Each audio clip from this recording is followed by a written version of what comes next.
Once upon a time, two friends joined forces to bring you the best in horror entertainment. Brian from the north, Tim from the south, each bringing their own unique perspective to the horror community.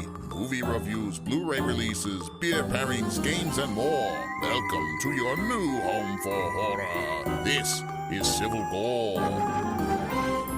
Hey there, everybody. This is Tim with a quick programming note. So, as you can see, we're not doing our regular episode this week. We were originally scheduled to do Evil Dead Part 2 of our retrospective of that series as part of our Summer Slaycation. But instead, we were approached by some PR folks about the possibility of doing 2 interviews for some screeners we had gotten a while back. One for a movie called Terror Eyes and one for a movie called Held.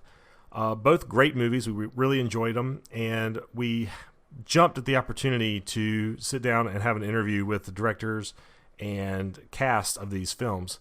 So, as it turns out, with my upcoming move, we'd always planned to have kind of a week off in the middle of the Summer Slaycation. We just weren't quite sure where that was going to fall.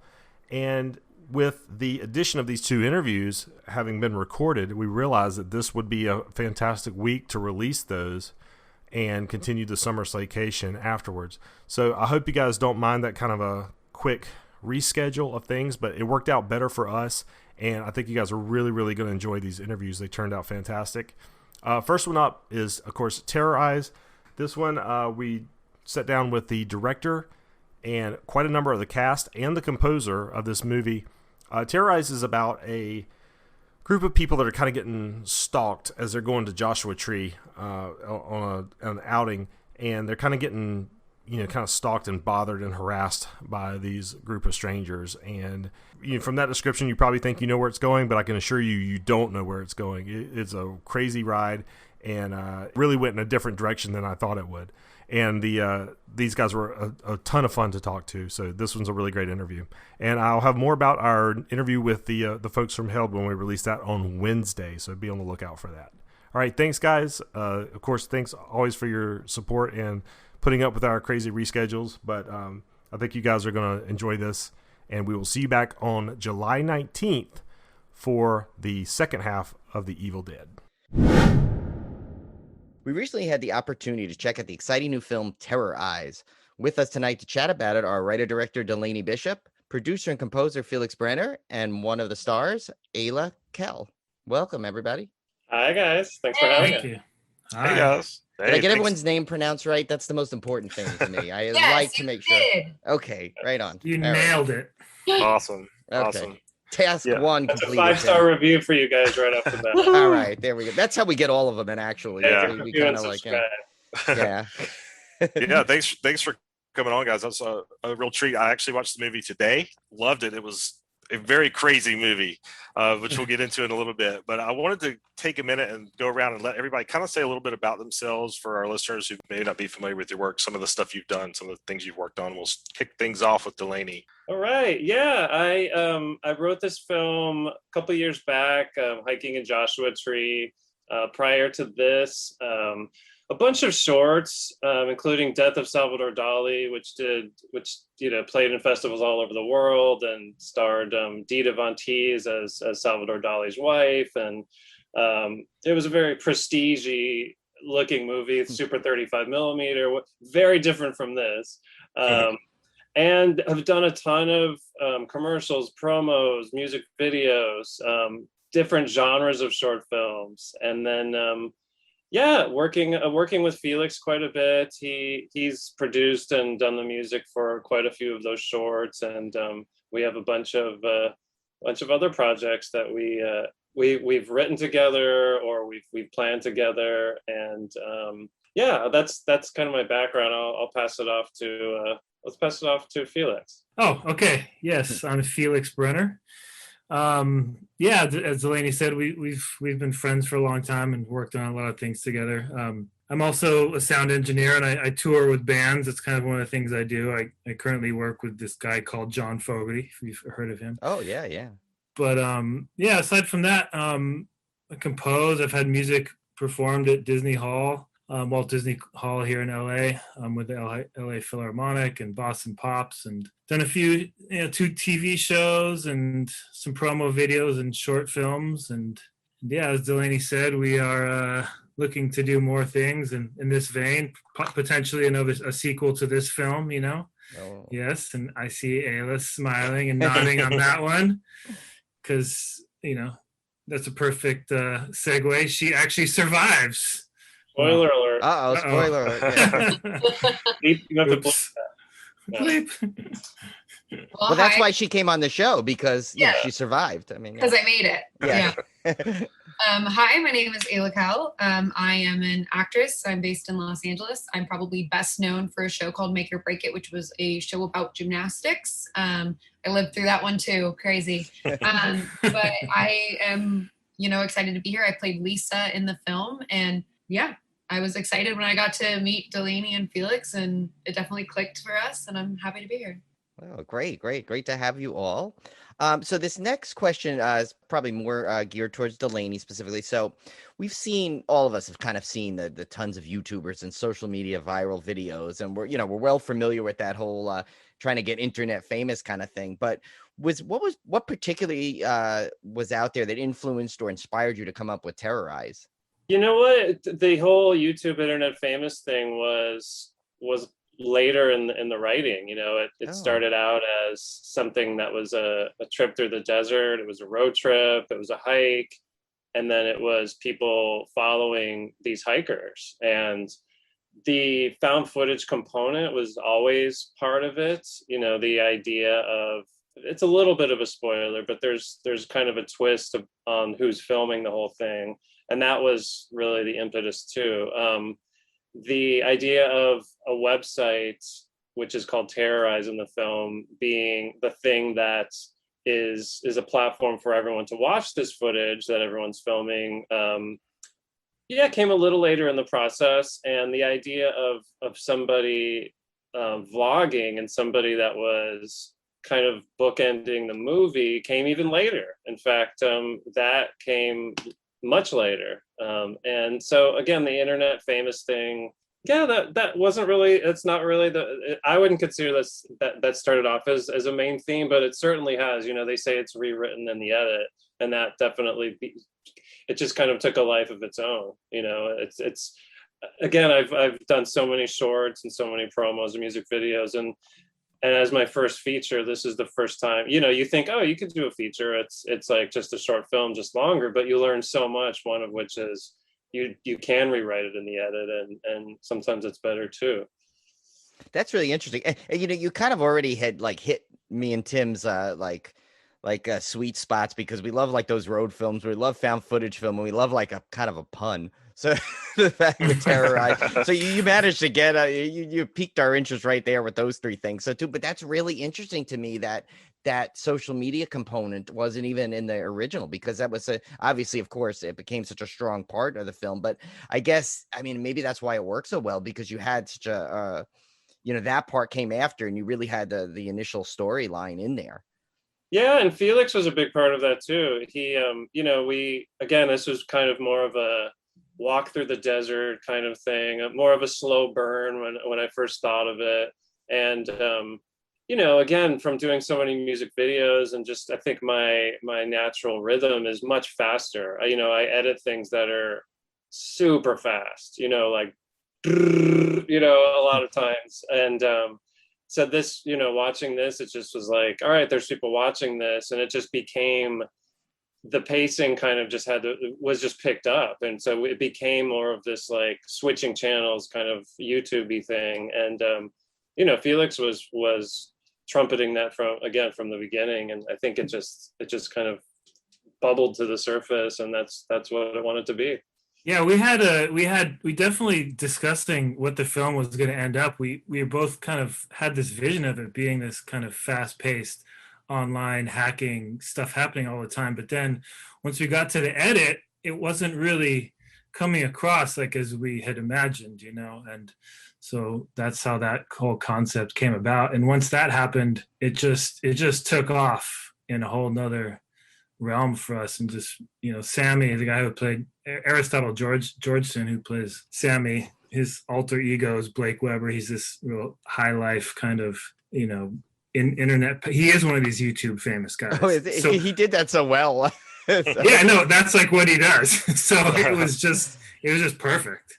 Well, I have to say too, on a little side note, whoever came up with that name, Satanic Bric-a-Brac, was cracking me up. That the name of that other guy that came on his show, I was just hysterical. Is it? I don't know why, like bric-a-brac, the term already like makes me laugh, but then to make And it it's the way he says it bric-a-brac. too, just the way the way Sammy Psilocybin talks. He just like the way he pronounces Sammy.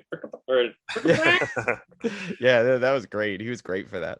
That was great. Yeah, I kind of wanted to continue down that found footage path. And this question is for Ayla. Did you have any?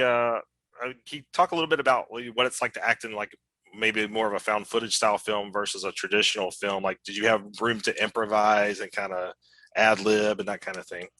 Yeah, absolutely. And just before I get too far down this, I've never met Sammy. I didn't meet half the people that were in the movie because I never would have met them like as the actors. So it just was an interesting thing of like seeing it finally. I was like, I didn't know any of these people were in it. Which is kind of hilarious. But anyways, yeah, doing found footage was really interesting for us because as actors, you obviously are always pretending that the camera's not there.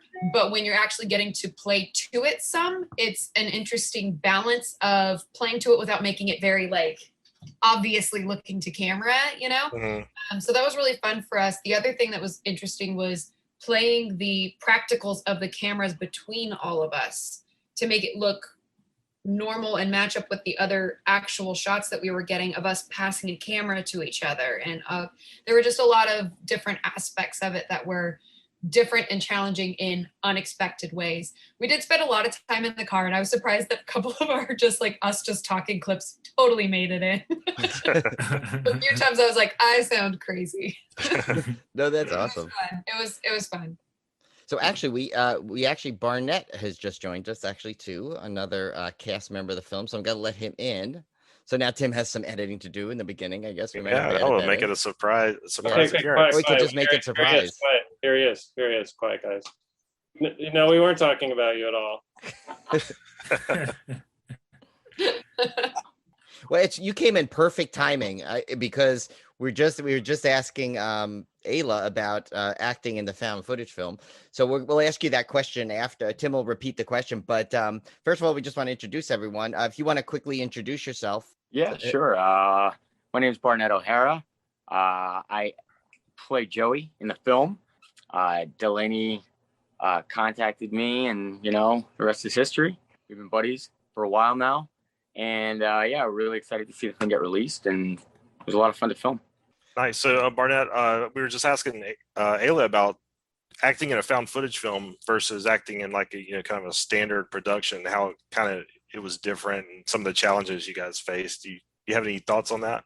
Yeah, I mean, a big part of it was like a lot of the time with like a 2-camera production or whatever, you kind of know where everything is ahead of time all the time.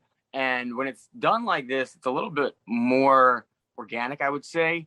I mean, you set the shots, everything comes up ahead of time, but there might be a little bit more interaction. I'm sure that camera 1 and camera 2 operators had to make sure that they were never being seen by one another. And so therefore, as an actor, it gives it a little bit more of a holistic feel, where you're in the space and it almost feels like, because everybody's carrying cameras around these days, and you can't go to a party, you can't go to any event, you can't even have a Zoom call without it getting recorded these days. So,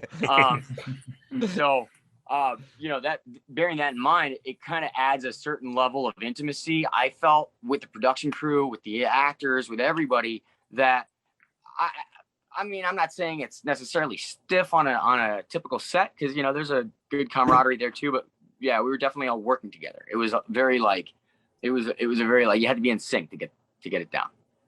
And there's a term in production of the whole world plays, when you know that the entire set will be seen at some point. And so it was just like every single day, the whole world plays. Yeah. You had to be always on. There was never and tuck behind camera and you can breathe for a second. It was just, you stayed in it all day pretty much, which was really interesting and fun. Yeah, that is cool, because we've done so many interviews, but we've never actually had really discussed a found footage film with creators. I don't think we've done one. Yeah. So this is cool stuff to find out. It's hard stuff. You realize that you write something, even one line, and you end up saying with the DP or whoever, well, who's shooting that? You know, and where's the camera? Like it needs to be motivated. And that's hard. And like, what kind of camera do they have? And, you know, is it going to be like, we've all seen like somebody holding a camera up to their computer or running with the camera when any normal sensible person would throw it down and not bother, or like they'd stop filming, or the camera would run out of batteries. You have to think about all those things. And, you know, I think we did a really good job. In the final edit, there is one cheat, but if you can spot it, you'll have to look really closely. But everything else is truly found. Well, I'm not going to spoil it because that's part of the spoiler. But everything is, if you watch it again, everything tracks according to the rules. The music is another thing, because with found footage films, often you see music that just carries over through different people's cuts, even if those cuts aren't perfectly in time, you know, to what's happening. And then it's funny, when you're cutting a movie, you just say to yourself, well, is it more important to stick to the rules, or is it more important to be satisfying to a viewer, right? To just really, like Felix and I would be like, well, the music would be cutting. The sound of it would be cutting when you cut cameras. If you're doing a jump cut, which there's a lot of jump cuts, the music would be jump cutting too. And at that point, you just say, well, what's the experience for the viewer like? And how many people are going to be like, oh, wait a minute, you know, that music would be jumping. But that said, I think there might be only one or two music cheats too. That's funny. You guys are on point, because that was kind of my next question. Actually, I was going to ask, but you kind of described it, but a little bit more detail is, so not only did you have that, but the fact that you had so many different visual styles going through, how did that impact the directing? Because not only did you now have to, like, obviously you had different sources and all that stuff you just explained, but now you had to also incorporate the fact that, okay, this is going to be just on a computer and this is on somebody's camera. This one's going to be like a news broadcast and stuff like, how did that like work? We had a bunch of different cameras. You know, we did cheat a little bit. Some of the on-screen stuff was shot with a bigger camera and it was put on a computer. But there was real iPhone shot. There were GoPro shot. Every character had a different kind of camera. And then, in the color grade, you know, every camera has a different palette, you know, some are subtle. And then, you know, there's little icons on some of the cameras that are another clue as to which camera you're looking at. But yeah, on set, it was hard too. The DIT was pretty overwhelmed with all the different cameras. You know, then they also go on the Terrorize website and they have another palette. So it's like, okay, these are Joey and Mike's camera. It has a certain look, but how does Joey and Mike's camera look on Terrorize? That's another look. So the colorist had like, you know, like a dozen looks to deal with. Yeah, what did he say? It was like coloring 7 different films. Yeah, he was at like, a time. this is like cutting. It's a relatively short running time, but he's like, yeah, this is like cutting a bunch of different movies, because it's like he had to do the task of a colorist times however many cameras there were. Yeah, it's interesting. And we had some reviewer who said that the color was all messed up and the camera work was bad, and it's like, did they even understand what the movie was? You know, I mean, what were they watching? Were they thinking this was like these handheld cameras weren't handheld cameras? Well, I mean, even though it's found footage, it doesn't, and I'm glad it doesn't have like the shaky. It shakes once in a while, but it's not like handy cam found footage. You know, there is like an objective heavy camera, which is kind of the main camera, and everybody, you know, it's the cameras are. There were also passive sources of filming too. That if you look at, like, you know, there were things like Steadicam set up for things like parking lot shots, or, you know, exiting of. So to a certain extent, there was even a third camera in that was also doing its own job that you're pulling from. So really, the sources of the cameras were, I mean, you always kind of felt like you were being watched on that set. I don't know if that's a good or a bad thing, but definitely. That's the point of the movie, yeah. Yeah, but there wasn't a Steadicam. There was one character who had a fancy rig, and that's part of the thing. But it wasn't a Steadicam. What's the thing? We had a GoPro. What was it? Brian had like the door. That when you slam open that one door, that's one of my favorite shots of when it falls. And it was an accident that turned out so good. Yeah. Yeah, love yeah. that That was Yeah. like the exit. What was it? The exit of the bar as you guys are leaving. Yeah. And like, yeah, and like I remember we you had walking away going, "Oh shit, I think I broke that." Yeah, but we were all watching it going, "Oh my god, that was so awesome! That's going in for sure." yeah. So you never know when the magic's gonna happen. I guess. Yeah, of That's course. right.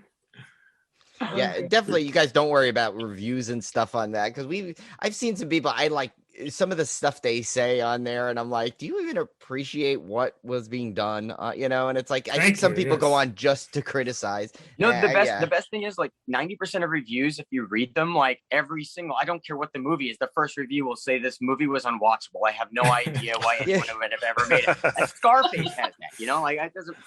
Yeah, I want my 2 hours back. Yeah. Yes. So I wanted to get into the music a little bit. So Felix, what can you tell us about what kind of style you were going with the music? Any challenges like Delaney was pointing out with scoring for a found footage film? Yeah, I mean, he mentioned part of it already. That I mean, stylistically, it's all over the place, and that's kind of what we wanted. I mean, it was somewhat driven by the fact that they're going to Coachella and like kind of like an electronic music feel. I mean, we originally wanted it to be like almost completely everything done in like an electronic kind of dub sense, but and we have a lot of that in there, but Joey's more of like a rocker and kind of went for some. I wanted to score some things, but it's the found footage film, so we were trying to avoid it sounding scored. So that in and of itself was a challenge. So there was some lines that we crossed to try to make sure that the drama was being amped up and everything wasn't completely flat. But yeah, I mean, it was just fun bouncing from orchestral stuff to rock to electronic and just like weird sounds, trying to portray Brian as like this kind of, I mean, we put out a soundtrack and kind of referred to it more as like Brian's playlist, because kind of he's the driver of the whole thing. And yeah, and he's a really smart guy at the end of the day, so. Yeah, I need to get that soundtrack because that one song is stuck in my head now. That the Evil in You song that's in there, like so many people say that. Like so many people say that. Like it's crazy. And I love how it like the characters sing it at one point, along with it, which is great. Yeah, Ayla rocked it. Yeah, and I will say that's an original song written by Delaney Bishop. He wrote the melody and the lyrics, and we kind of got together and produced that ourselves. I don't think I knew that. I didn't actually know that. I thought you guys just like hired a band. You guys wrote that. That's rad. That's rad. Thanks, man. And we did an electronic version of it originally, and then we gave that version of it to the band, and they kind of punkified it for the opening credits. And we loved it. We heard it, and we were just like, yes. We didn't touch it. We didn't even give him. I mean, we gave him a couple little notes, but it was just spot on. Right. One side note, it's not on the question, but real quick, was we're talking about music. So, Ayla, are you actually a fan of karaoke singing in there, or did they just kind of get you out of the fan? No, I love it so much. It's horrible. I love karaoke. So, of course, when I saw that there was a karaoke scene, I was like, oh, I know how to do that. No, you did great in it. That's why I was wondering. You seem so natural at doing karaoke in there. So I was like, okay, so maybe she really likes it, It was embarrassing because I was like, yeah, just give me the mic. I know what to do. And the funniest is the way you literally are saying, like, oh, so I'm the only one that signed up. That would totally be me if I ever actually got brave enough once to sign up for karaoke. I'd be stuck. Oh, you got to. Felix, I don't know if I've told you this, but now my karaoke go-to song is House of the Rising Sun. Oh, nice. Yeah. Which I have now because of you. I did Joey one time and I was like, oh, that's a little high. That's a tough song. Oh, that's a whole nother story though, right? Oh, yeah, that is. But still, you now gave me two songs that I consistently do at karaoke.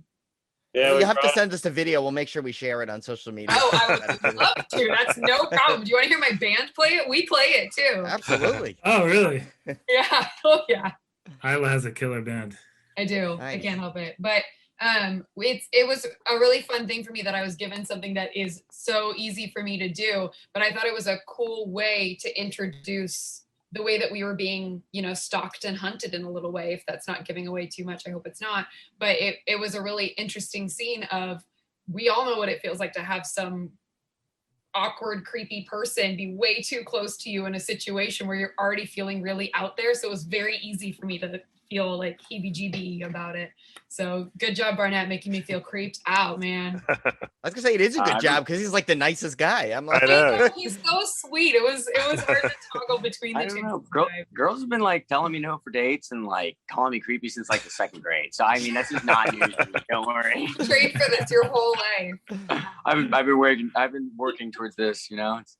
Yeah, I found my niche. That's all it is. I'm gonna be typecast pretty soon. All the time is like that's okay though. At least I'd be working. You know, no problem. There's a BTS shot where I'm like leaning on one of the cars, like talking to Barnett, just like actually talking to him. And I was like, it's funny because if you know nothing about this movie, this looks completely like a different movie. This is two kids at a drive-in. Like it's completely different. And I thought that was like, funny. Bad boy gets the prom date. Yeah. You know, that's the point. Yeah. Yeah. But no, apparently I'm way too creepy once they start filming.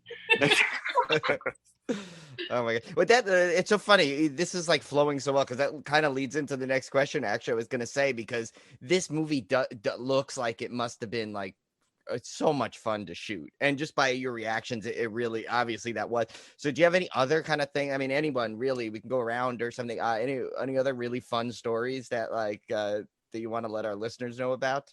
When a bunch of people came to my house that were like a crew from the movie like 6 months later, and they were all so nostalgic for our set. They had been working on a bunch of movies since, and they were just like, oh, we want to go back. Like that time was so much fun with everybody. I don't know. I mean, some people slept at that hotel where Ayla, you got bed bugs. Yeah. Oh, we didn't even sleep there, but I couldn't believe people slept there. It was this I run. couldn't either. At least it wasn't a real upper decker, though, right? Tell me that was okay. But there are a few sets I've worked on where like right after filming when we would go to lunch and sometimes dinner because we were shooting at night, it was like a party every single night at lunch or dinner or whatever it was. Like everybody couldn't wait to like all sit together. And one of my favorites was when it was Quill's birthday. I think he was turning 21 and we all went way too big like for like throwing a little birthday party for him at dinner right next to the donut shop that we had just filmed at. That was one of my favorite moments for sure. That was great. That's awesome. Oh, I have another good one. Go ahead, Barnett. I was just gonna say, like, I thought it was really cool to like something that stands out for me is the first time that the cast all got together and we did like the first time we ever met was learning how to beat the shit out of each other. And so that was like I felt like a really cool bonding experience, like to go and like be like, listen, so we're gonna be shooting and we needed you guys to get these stunts down like now, so that, which I don't think I did. I was definitely the worst at that. So they were like, we need to get you these stunts down now so you don't screw them up. So we all essentially like met each other, and then very quickly we're like rolling around on gymnasium mats and like throwing each other and show. It was like I felt like a 12-year-old all over again for the afternoon. So that stuck out as being really cool as an introduction, you know. That's awesome. That was fun. So there's this set photographer who came. He's an old friend of mine named Robson, Portuguese guy, and he showed up on the day we were at the pool, and he's shooting behind the scenes stuff, and he sees Brian, who's sitting in a chair across from everybody, wearing it's a hot day. He's wearing all black boots, a hood, a ski mask, all black, and he's just sitting there in this pool chair, and he's got a camera, and my photographer friend is just like, hey, there's a guy over there, you know, he's filming you guys. What is he? Is he like, and I was like, oh no, he's with us. And he's like, oh, is he like, he wears all that to stay out of the shot? Does he wear all that to, so he's in the shadows? Like, what's going on with that guy? I was like, no, he's okay. He's and then he was like, he's gonna get in the shot. He's in the shot. And I'm like, Robson, just leave it alone, dude. It's fine. And then we were doing like kind of a gag reel at the end of that day where Brian just has like Speedos on. He takes everything off except the hood and just a Speedo. And he jumps in the pool swimming after the Ayla and all the stars. And then my friend, the photographer's like, is this some kind of kinky movie? What is it? What's going on? Oh, it's lovely. Jen actually is joining us now. She's jumping in here. Oh my god! What? iPhone Jen Blackbean. And Are you there, Jen? Hi. Hey, well, hello. I made it. You made it. Yay. party now. I'm promise good. you guys How a are party. you?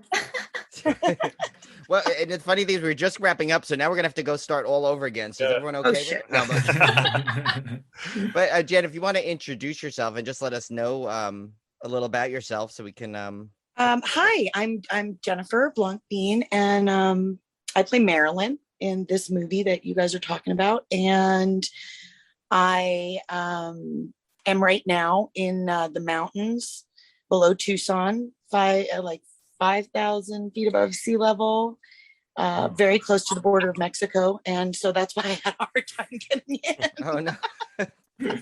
How'd you end up there? We live here half the time now in a little town called Bisbee, Arizona, and half the time in Los Angeles. Oh, I know where Bisbee was. I just drove from Flagstaff down that way. How funny. Oh my God, it's the best. You Wow. need to spend time here. It's the most amazing town. We can't get enough of it, but we do have to come back to LA here and there and all of that. But Bisbee is freaking. I recommend it to anybody. Yeah. Cool. Jen, if you want to, the last question we actually just asked, if you want to jump in on it, it's great. It's Okay. we were talking about, we said how fun the movie looked to film. So everyone was kind of sharing any fun moments they had. So if you have one you want to share with us. Well, they got to have all the party fun. I had to be the mom, but honestly, some of the pickups were. I had a lot of fun. The whole thing was fun. I've known Delaney and Felix a really long time. I knew Delaney all the way back when I was on Dark Angel, and Felix before that, and so getting to work with them just was incredible. And I had fun with all these guys. Everybody was so wonderful, so sweet. It was really a lovely, lovely place to come to work.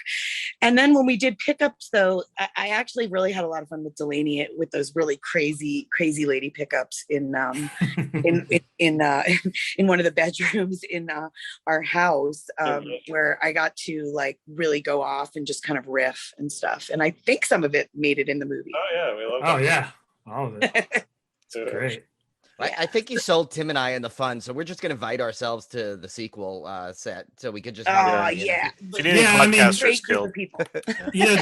Tying into the addition of Sammy psilocybin, Jen ended up being a big part of that. Yeah. She really kind of helped tie that in as well. That's why we had her do a bunch of pickups. She kind of helped develop that whole story near the end, which turned out to be way better than originally it was. And it was so cool that I got to just, I've produced a few movies, and it was always too much for me to get into the pickups. The fact that these guys actually went out and did as many pickups and as many, like a real studio, was incredible to me. I was like, how are you doing this? Teach me.